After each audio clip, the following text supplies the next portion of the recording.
২৮ ফেব্রুয়ারি ২০২৬ সকাল ৯টা বেজে ৪০ মিনিট। মাত্র ৩০ সেকেন্ডের ব্যবধানে বদলে গেল মধ্যপ্রাচ্যের মানচিত্র।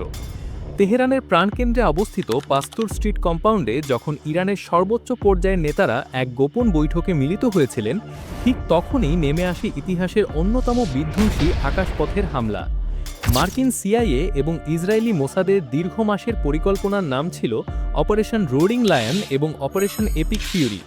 লক্ষ্য একটাই, ইরানের শাসন ব্যবস্থার মূল মাথা আয়াতুল্লাহ খামেনির ডিক্যাপিটেশন স্ট্রাইক সম্পন্ন করা।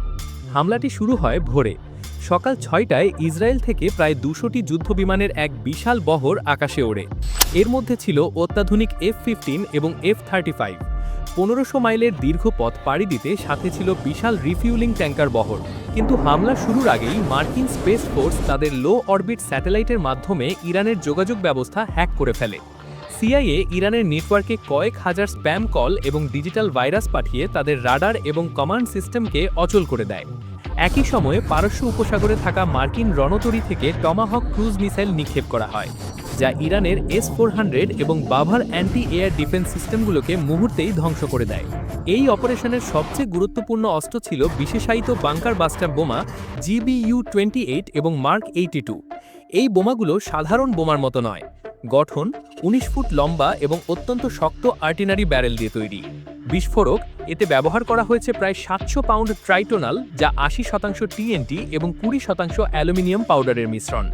কার্যপদ্ধতি, এতে ছিল ডিলেইড ফিউজ, অর্থাৎ বোমাটি মাটিতে পড়ার সাথে সাথে বিস্ফোরিত হয় না। এটি প্রথমে ৬ মিটার বা ২০ ফুট কংক্রিটের দেওয়াল অথবা ১০০ ফুট মাটি ভেদ করে মাটির গভীরে যায়। এরপর লক্ষ্যবস্তুর ঠিক ভেতরে গিয়ে বিশাল বিস্ফোরণ ঘটায়। গোয়েন্দা তথ্যে জানা যায়, সর্বোচ্চ নেতা আয়াতুল্লাহ খামেনি সেদিন গভীরতম বাংকারে না থেকে তুলনামূলক অগভীর একটি সাবটেরেনিয়ান ফ্যাসিলিটিতে ছিলেন।